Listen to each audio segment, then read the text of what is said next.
This is fine. 2020, the year that broke everything and everyone, but I don't want to talk about that right now, anything that's happening, even though at this point it's impossible to not do so and not think about this stuff. So instead I'll talk about the songs which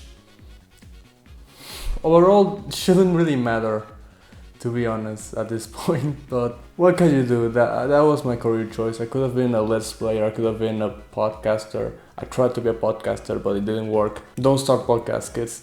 They're not lucrative right now. Whatever. So is the music capturing the precious zeitgeist that's going on right now?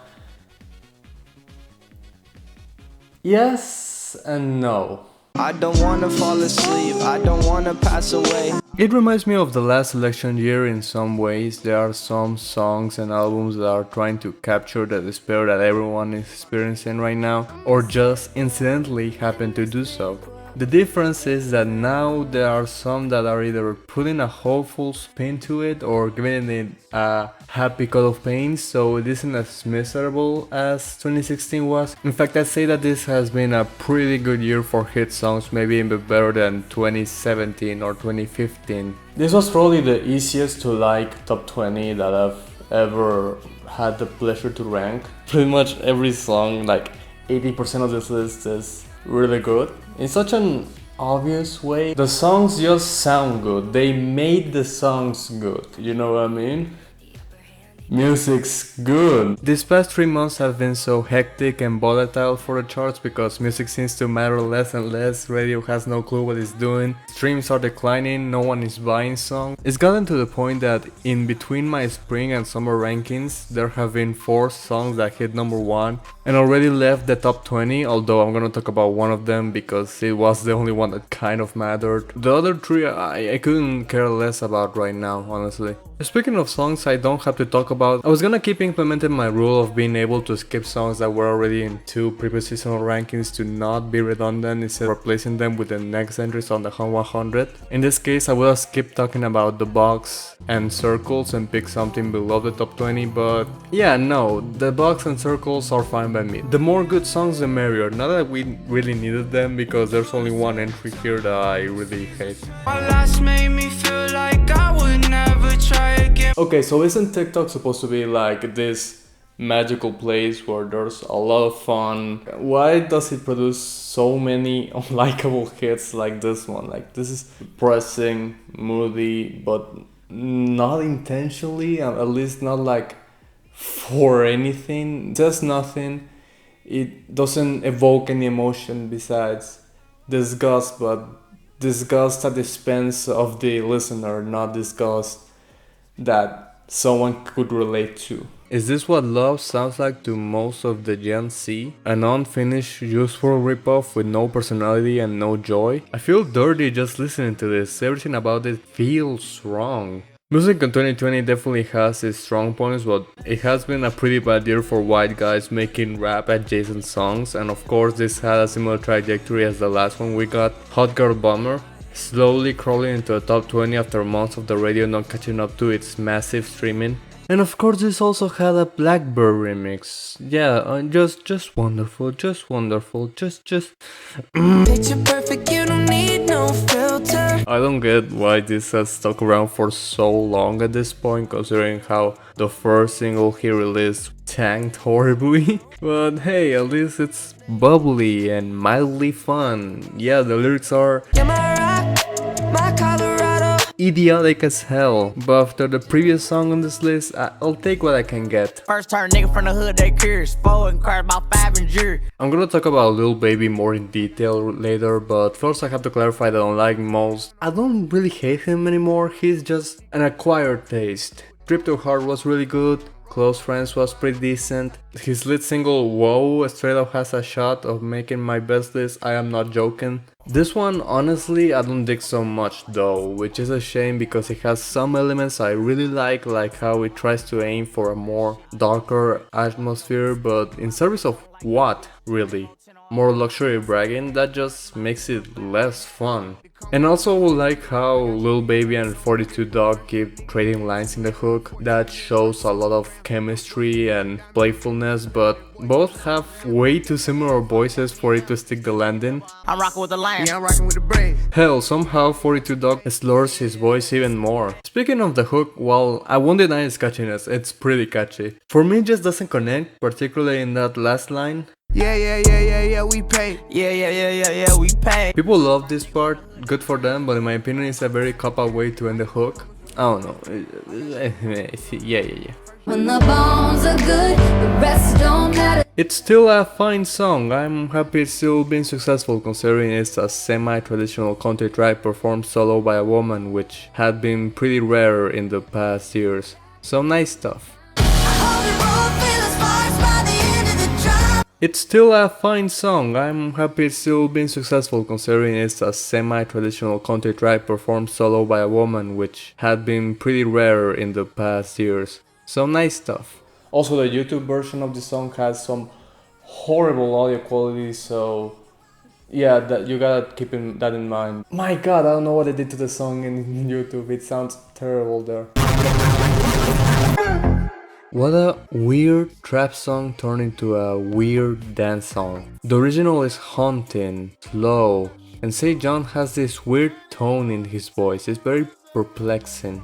But so is the remix. You see, in the EDM world, it is very common to cover, interpolate or repurpose old songs and putting them into dance beats, but they usually sample like easy listening stuff or recognizable classics, but not this. I walked in the corner with the body screaming daughter. I mean, especially since the lyrics are like super raunchy. The most bizarre part is that it honestly works. It kind of works, especially since Imanbek actually incorporated some elements of the original beat into the new beat, even though the only main addition is just a bassist synth and pitching up the vocals. I cannot call this generic per se like I can with other EDM remixes. It's a really solid banger, honestly. I don't necessarily love or hate the pitched up vocals that they use. You guys know that I don't like Chemo vocals usually, but they're fine here. They're totally fine. I mean, it could have been way worse. It's not the worst remix out there right now.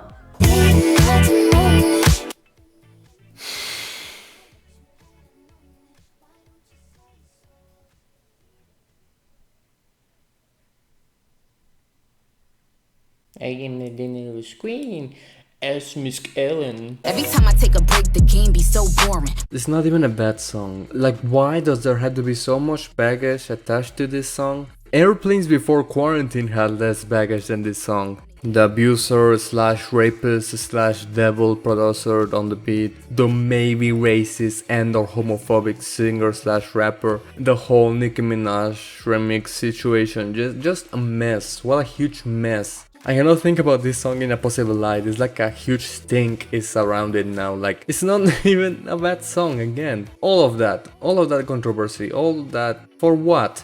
This, yes, I'm ghetto, word to Geppetto. A terrible rap verse that messes up the whole balance of the song with clickbaity lines and a new shitty beat that doesn't even fit. I don't even think the Barbs even like her music anymore. They're just bored and want to promote anything she does. Like, everyone else hated this. Even the people who unapologetically like Say So hated this. Like, what actually is this?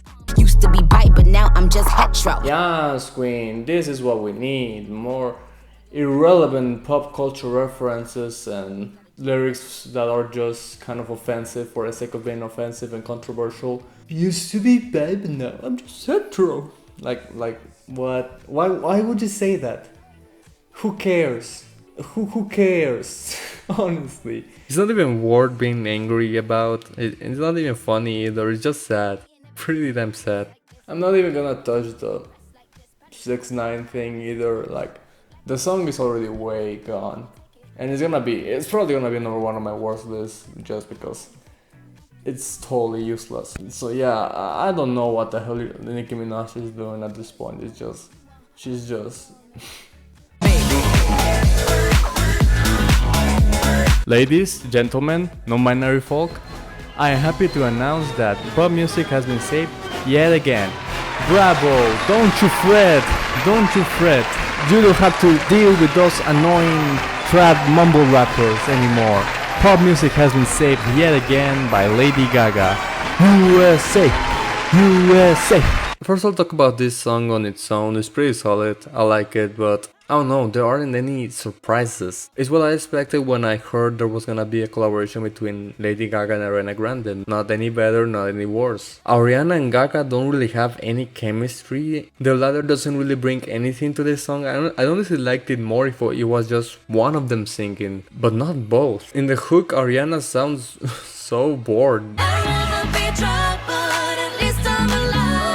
Still, it's easily the best song in Chromatica, which, man, what a letdown of an album. It feels like Gaga doesn't really get how her career should go on anymore. Is she a pop star? Is she a true artist? What is Lady Gaga and what is Stephanie Germanotta? I don't know, but neither really felt present in Chromatica. Stans really liked it though, and that's when the whole pop savior mentality comes in. I hate that mentality that whenever some star comes with a true classic pop song, it means that the whole genre is saved. Like there's no other good music out there, or like pop hasn't evolved in many different ways after the era of Kesha, Katy Perry and Pitbull. I don't even hate these throwback songs, but sometimes you have to try to experience new things, you know. Don't put down current trends because Tayo Cruz isn't getting hits anymore. Saw it with this, I saw it with Say So, I saw it with the new Dua Lipa album, which by the way reminds me, I'm all good already. and these are all good songs, I guess, but it's pretty underwhelming to say the least. As for Don't Start Now, it's still decent, I guess. I prefer several songs from Future Nostalgia. Break My Heart is really good. If she never pushes Love Again as a single, I will... I don't know what I would do. I didn't write a punchline. I will eat a frog. I guess I'll eat a frog. I'm a savage, classy, bougie, ratchet. It's another remix. I'm not sure which version of the song is better, honestly. The original is more concise and well-paced, but the remix has better verses and Beyonce brings a certain magic to it. It's amazing how she's pushing 40 and her performances can still be as fresh, feisty and fierce as always. Left cheek, right cheek, drop it low and swing. Also how this beat is pretty much just 2 notes and still packs a lot of personality, very charismatic and likable. Yeah, I like it. Brand new Lamborghini, fuck a cop car. Honestly, I'm kinda tired of these two. Even RODDY RICCH to a certain extent, but especially DaBaby. If this song wasn't on his last album, he'd be done. Finito. Gone. It was just so bad. He keeps getting worse and worse, yet ROCKSTAR is good. I like it. Especially like the BLM remix is one of DaBaby's most on-point verses, but the original is also pretty enjoyable on this song with the fun melodies and the Glock beat. This ain't no guitar, bitch, this a clock.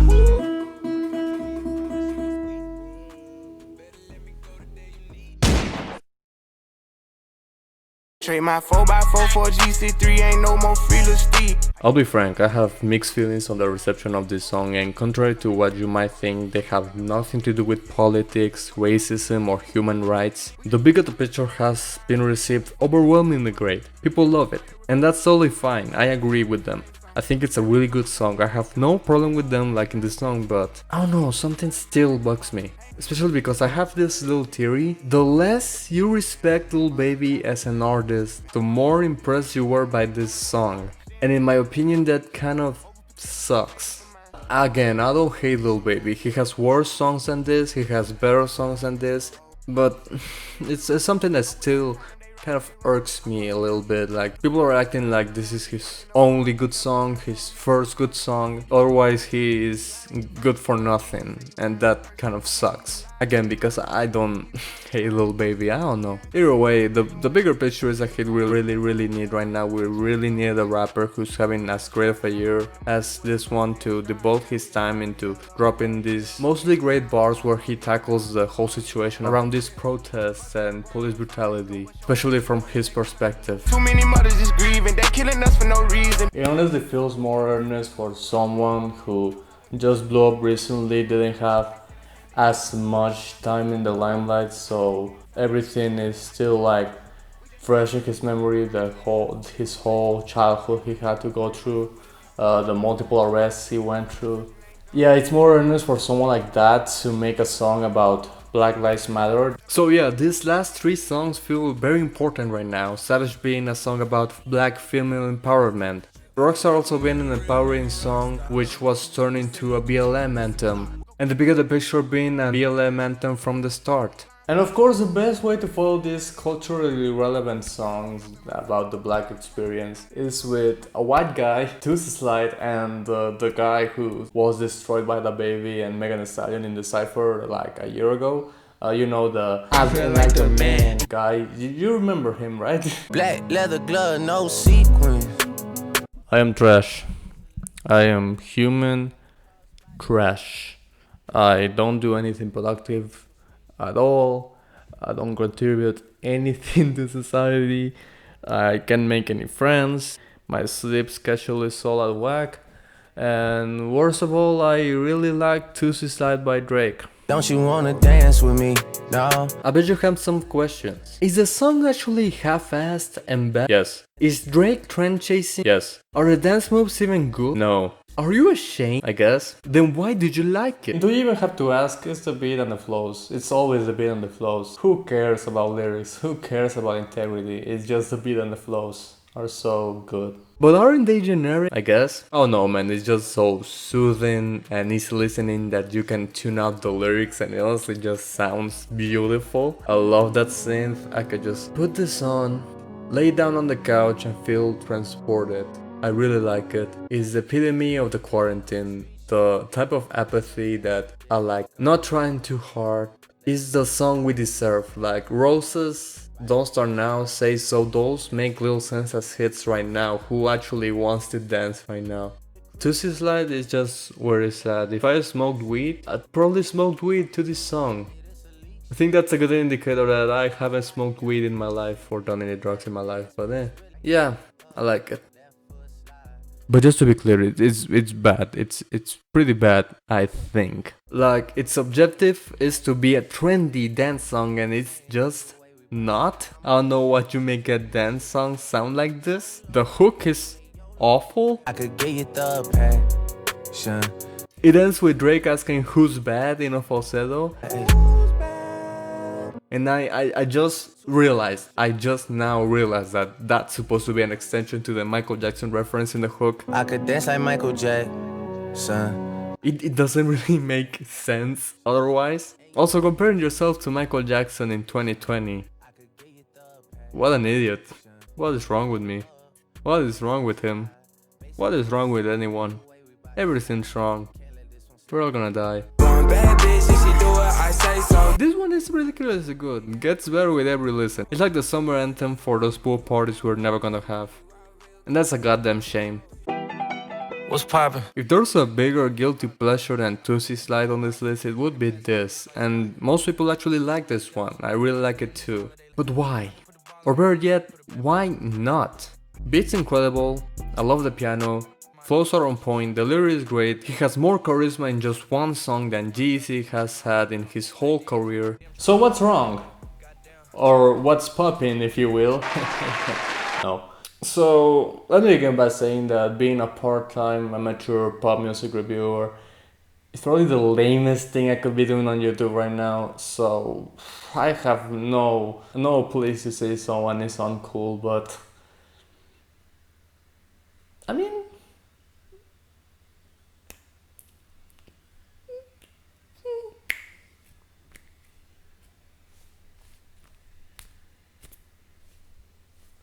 I'm just saying. It's not even like a race thing, I don't care if he's white, but I don't know, the curls, the glasses, the stonery eyes, he doesn't look like a rapper. He looks like a character Curtis Connor would play for a video. Although there's a point where that's more of a plus than a con, because it subverts expectations. You expect someone who looks as dorky as him and whose lyrics are about drinking water, wearing condoms, and generally not so impressive brags to suck. But he just has so much confidence, so much charm, and so much dedication that not only does he stand out, but he can go toe to toe with DaBaby and Lil Wayne with no problem. Spending money at the club like Sam. I love every other punchline on this song and how he delivers them. Yeah, it makes a lot of sense how big the song has been. You could even say that Sports Center Top 10. Sports in the top 10. No, that doesn't sound right. That doesn't sound right. He's insane. That it's this boy, not sports. Fuck sports. I hate sports. My nose is itching. I don't know why. Next. Fuck 12, fuck SWAT, fuck 12, fuck SWAT, fuck 12, fuck SWAT. Oh, sorry, my computer must be crashing. Yeah. Oh, it happens sometimes. That's why the clip is looping. No other reason. It's gonna be fine. Yeah. Yep, this is still here. 4 seasons in a row. And as every season passed, our love didn't go cold for this song, and for good reason. It feels like an instant classic from the get-go. What a lovely, wonderful tune that most everyone likes. I say most everyone because someone's gonna say,